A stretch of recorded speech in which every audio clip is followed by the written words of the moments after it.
Thank you, Mr. Speaker. I thank the gentleman for yielding, and I thank him for the great intelligence, brilliance, and eloquence that he has brought to this very important debate for the American people.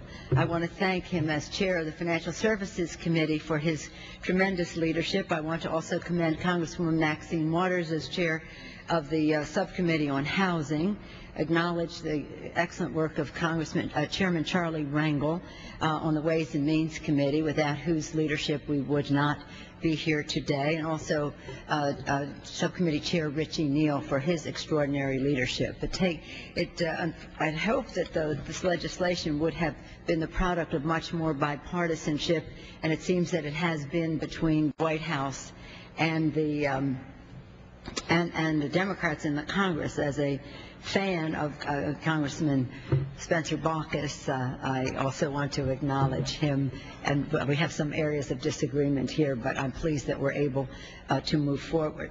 Mr. Rangel, Mr. Frank, Mr. Neal, and Chairwoman Waters have brought us a comprehensive package on housing policy reforms that will lift families facing foreclosure and stem the continuing drop in home values across the country. I also wish to acknowledge the contributions of Secretary Paulson. Treasury Secretary Paulson played a constructive role and helped the President reach this agreement after opposing many parts of this legislation. I'm so pleased that the White House issued a statement that the President would not veto this bill. Under Chairman Frank's leadership, the House last year, just 3 months after Democrats took the majority in the spring of last year, this House of Representatives passed a bill very similar to the one the House is voting on today, and the administration said it would not, and said that it will not oppose. But at the time, we had trouble getting from the passage of the bill. Mr. Frank and the members of the committee, Chairwoman Waters, foresaw.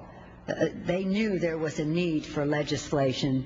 They passed legislation similar to this 15 months ago, only 3 months after Democrats took power. Again, in May of this year, the House passed virtually an identical GSE reform bill as part of a broader, comprehensive package to address the crisis in our housing market.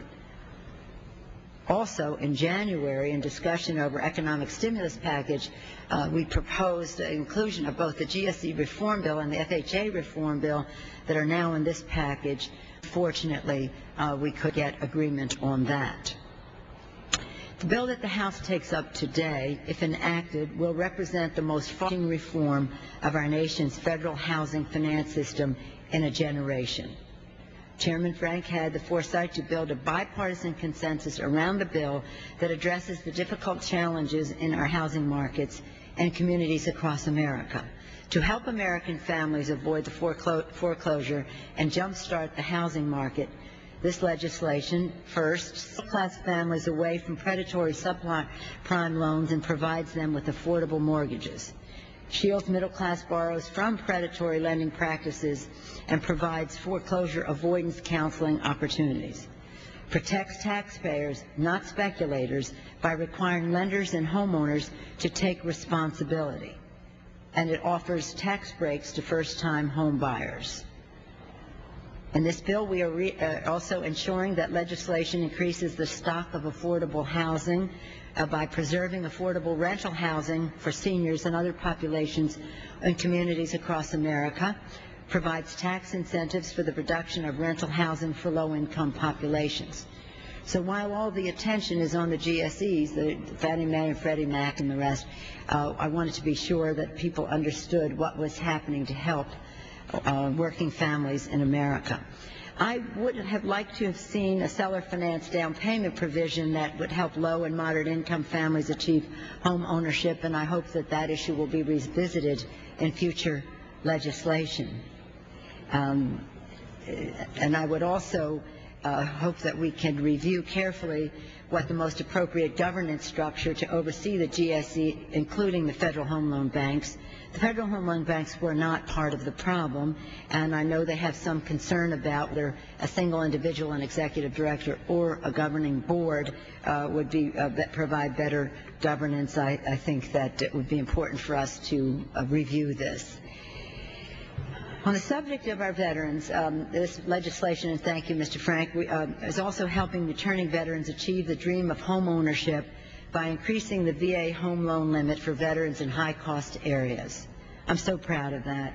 Extending the length of time veterans are protected from foreclosure upon their return from service from 3 months to 1 year.